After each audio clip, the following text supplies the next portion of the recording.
right, 2008. Oh, that's not a horrible looking year. I'm annoyed about this. I just skip. What is the? Oh, I didn't skip over it. Okay. I know this has to be fascinating for y'all to watch, but okay, here it is. Alright, 2008 American films. Killing of John Lennon. One Missed Call. So this one is really bad. And I listened to Andrew Klavan's podcast. He's actually talked about this one a couple of times, where he wrote it to be a very tongue-in-cheek horror movie. And the director was a European director, and he wanted to make it really serious, but he didn't change anything about the script. And so the actors say like really awful lines and stuff. And Andrew Klavan said that he did not want to be on set very much because it's not his movie anymore. But he did show up one day, and he saw how it was happening, and he pulled one of the actors aside and he said, "Are y'all aware that line that you just said is supposed to be funny?" And the actor just kind of said, "Oh, that makes it make it a lot more sense, but that's not how we're making this." And so he has said he actually thinks that the script was pretty good. It just needs to be made by somebody that knows that it's not supposed to be taken super seriously, and it's supposed to be kind of a tongue-in-cheek horror movie. Name of the King? Nope. Pirates Who Don't Do Anything? A Veggie Tales movie? I enjoyed it, but not a must-see. Had Money, Teeth. How She Move. That was a weird sentence. Rambo. I really like this one. I think it's the best, the second best of the Rambo movies. Although I haven't seen the fifth one, but I like that one. It's not a must see, but it's a worth seeing. Fool's Gold. This is one of the last movies before directors found out that Matthew McConaughey was actually really good at his job. In Bruges. I would say In Bruges is a must-see movie. It's really good. It's Martin McDonagh before he got a little full of himself, if I'm being honest. Jumper. Jumper's fun if you haven't seen it. It's not good, but it's fun. See, David S. Goyer, written by, not directed. I don't know what was going on with The Invisible. Diary of the Dead. Charlie Bartlett is a must-see movie. I saw that one in theaters, and no one else really saw that movie. But everyone that has seen it has said how good it is. And yeah, I love this movie, and I think everyone should watch it. It's really good and really funny and really touching. And yeah, watch Charlie Bartlett.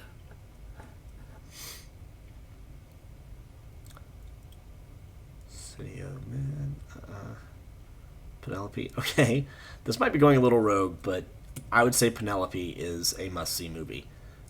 Everyone that sees it loves it and recommends it to everybody. It's a great movie. Bank Job. If you haven't seen it, it's a really good heist movie. It's not one of the greats, but it's a really good heist movie, and you should watch it. And it's based on a true story. It's interesting. Horton Hears a Who. That was really good, but not must see.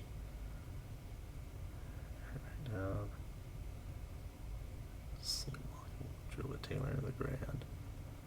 This is getting into that era where I saw a lot of these movies because I worked at Blockbuster and don't remember a whole lot about them. Oh, that was.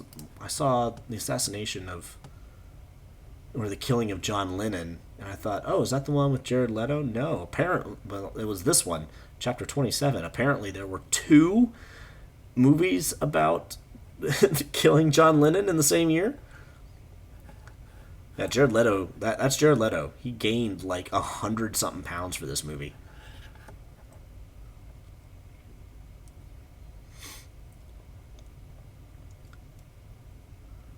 Leatherheads. Leatherheads is a good movie. George Clooney is a pretty good director. John Krasinski's great in that one. Yeah, if you get the chance to watch it, do. It's really silly.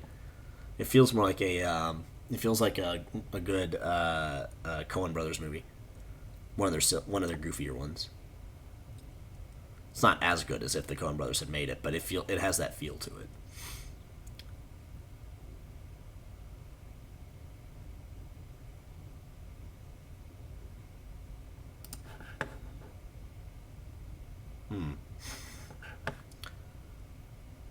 Getting Sarah Marshall. No, I don't think that one's considered a must-see.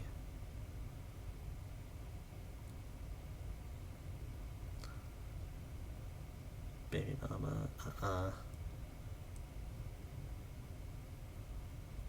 Iron Man. Okay.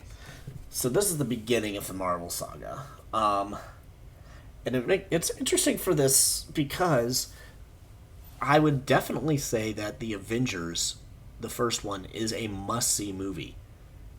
But it's only a must-see because of the ones that came before. And they're not all, but I wouldn't consider all of them must-see movies outside of the fact that the one that they lead to is a must-see movie. That being said, Iron Man 1 is a must-see movie. But it's complicated with series. Movie universes are going to make this annoying. Okay, Speed Racer, yeah. I tell everyone that they need to see Speed Racer. It flopped hard, and I think it's because people expected it to be bad because it looked bad in the trailers, but it's really good. Its opening is too long; it needed to be cut down. It's a good 15 minutes of really interesting visuals, but not the best storytelling. But once you get past that, the rest of the movie moves along at a great pace. It is absolutely gorgeous. The visuals in it are stunning. Yeah. Speed Racer goes on the count. King of the Crystal Skull. War Inc. It was worth watching. Hilary Duff plays an Eastern European princess, and she's really funny in that. And when did you last see Father? I like that title. Kung Fu Panda? Yeah. Kung Fu Panda is a must-see. I love that movie so much. It's so quotable and so funny, but also really, really gets to your heartstrings. Great script, made with so much love. Yeah, watch it. It's almost in that so bad you have to see it, but not quite. Wally? Yeah. Definitely a must-see movie. Hancock? Definitely not a must-see movie. Dark Knight? Yeah. I think it's between Dark Knight and Spider-Man 2 for the greatest superhero movie ever made. And you could argue that Spider-Man 2 wins because Dark Knight may not technically be a superhero movie. It's more of a crime drama with Batman in it. But man, it's good. I don't feel like I'm not being remotely controversial there.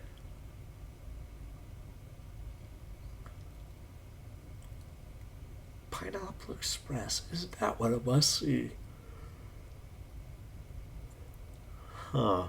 I'm legitimately asking. Yeah, I think it is. I need to watch it again. Tropic Thunder. Yeah, it's crude. It's not for everybody, but it is one of the great comedies of all time. It's so funny. The Rocker. If you haven't seen The Rocker, it's worth watching. It's pretty funny. Really early Emma Stone movie, and Josh Gad for that matter. But yeah, it's a pretty dang funny movie. Hamlet 2 is surprisingly funny. I need to look up this Andrew Fleming guy. He's done a lot of movies that I've seen. House Bunny. Nope.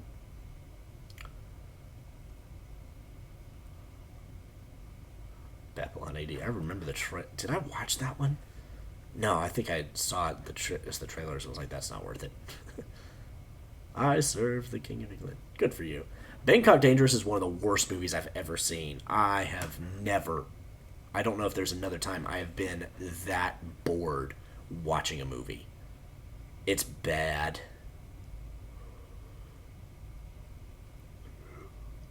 When I say bored, I mean literally nothing happens for until the last 15 minutes, nothing happens. And it's about a hitman, and nothing happens until the last 15 minutes. Eagle Eye, that one was really good. Miracle at St. Anna, that one was also pretty good. American Carol, that one is hilarious. It's about the ghosts of 4th of July visiting Michael Moore. It's a great concept, and it's pretty funny. But it's the Zucker and Abrams guys, or Abrams guys, and they're very funny. But you can tell the jokes are from a different era, but it's very funny. Like Nora's Infinite Playlist. That's a movie I wanted to like a lot more than I did. City of Ember. Nope, not a must-see. I want to rewatch it, because I think my kids would enjoy it. Saoirse Ronan. That girl, man. At this point, man, I must have skipped it. Death Defying Acts. It wouldn't have made the list anyway. It was the first movie I saw her in. And she was in a movie with Guy Pearce and Catherine Zeta-Jones, and she was the standout as the best actor in the movie. And she was 12, I think, when she was in that one, and I just thought immediately, if this girl does not go crazy, she will win an Oscar one day. I don't think she's won yet, but she's been nominated like 3 times already. So, I was right. Pride and Glory is one of the best dramas that I saw while I was working at Blockbuster. I can't say it's a must-see because I don't remember much about it, but it's really good. Rock and Rolla. I love Guy Ritchie, but no, that one's not a must-see. Madagascar 2. Really like it, not a must-see. Slumdog Millionaire. I think that one is a must-see, actually. It's really good. And very uplifting, surprisingly. Bolt, love Bolt, but not a must-see.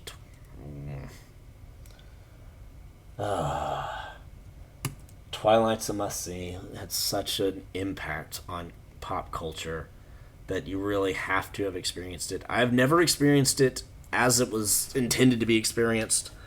I've only seen the Riff Tracks version, which, if you don't know, is the guys who did Mystery Science Theater. They've done the entire Twilight series, and it is one of the funniest things you will ever see. So Twilight has to be seen to experience the pop culture, but the Riff Tracks cover of Twilight is a must-see because it might be the funniest movie you will ever see. Frost Nixon, that one was really good. Kind of disappeared, but it's a really good movie. Noble Son, I saw that one. That one was weird. I don't remember anything about it except for thinking the whole time, that one's weird. Take the Year Stood Still, the remake. Gran Torino, yeah, that one is a must-see. Gran Torino is one of the best dramas I've ever seen. It has one of the most satisfying endings I've ever seen.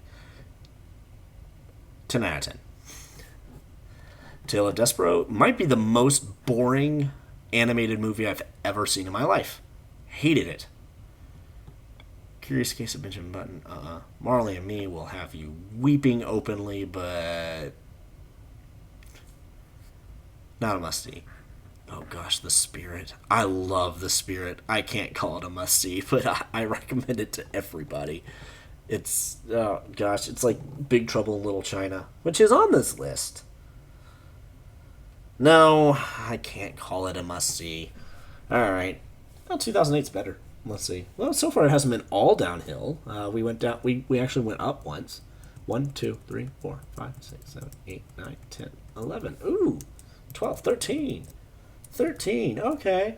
2008 wasn't bad. Let's see how 09 does.